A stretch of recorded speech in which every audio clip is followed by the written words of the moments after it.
herbs have been healing the world as long as there have been things to heal.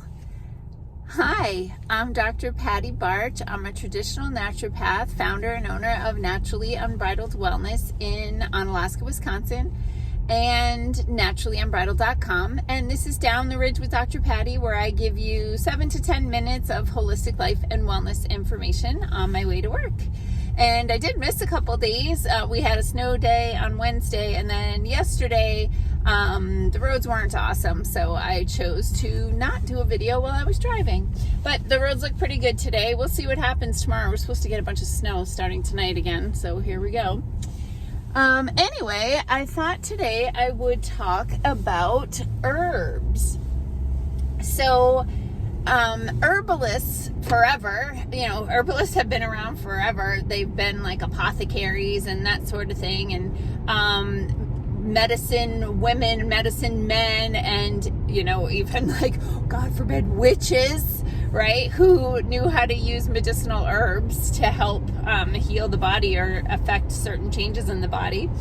Anyway, herbs, I'm going to just give you a little bit of information on different types of herbal remedies and herbalism in general. So an herbalist is a person who does a deep dive into herbal medicine, and they often will even make their own remedies from plants that they grow or forage. Years ago, when we were more in sync with nature, what would happen is people would observe the animals. The animals would intuitively eat certain plants to accomplish certain things. So people would just observe the animals out in nature, what's going on with them, and which plants they were eating. So if an animal was injured, they might eat the bark off of a white willow tree, and turns out that's where they've made aspirin from, right? From the bark of a white willow tree. And they just noticed, oh, this animal is hurt and in pain, and suddenly it's eating the bark off of the willow tree. Interesting. There were actually studies done in wild mustangs where they were observing some mustangs. They would follow them, they would gather up the manure and test them for parasites, and they would find that the animals with a heavy burden of parasites would self-medicate with eating certain herbs that turns out have anti-parasitic properties. So, there have been herbs long before there were any pharmaceuticals, and most pharmaceuticals, in fact, or not most anymore, but many started out from herbs. For example, valerian.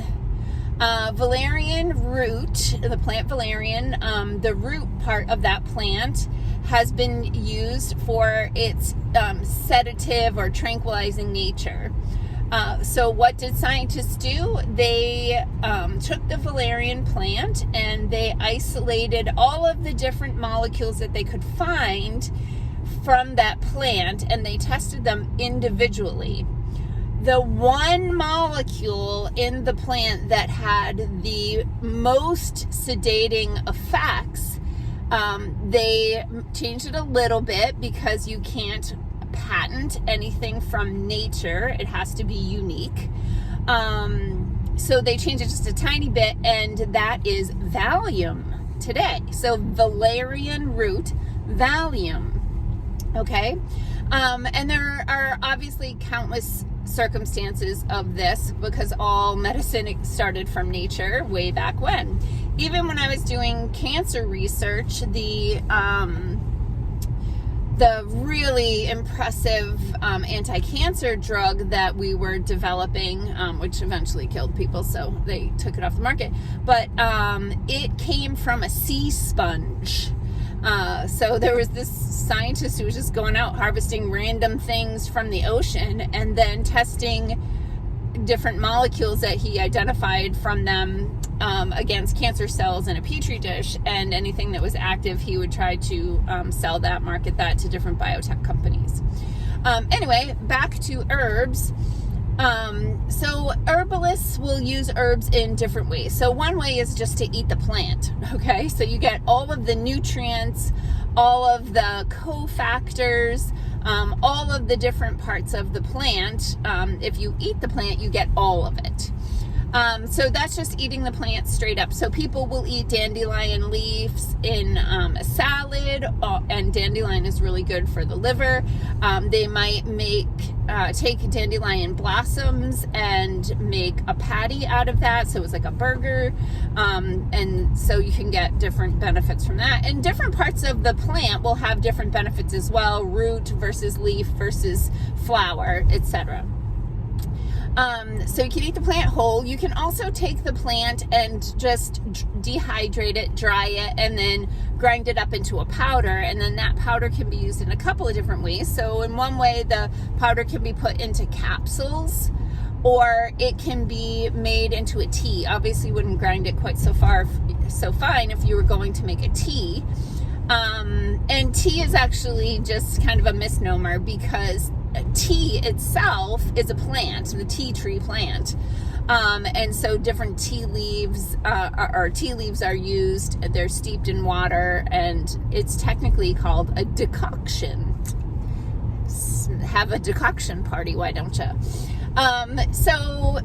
But people will make what they call an herbal tea, but it's like an infusion or a decoction, where they just steep part of the plant, be it the root, the flower, or the leaves, in hot water, let the essence of that plant disperse into the water, drink the water, get some of the medicinal benefits. That's a tea.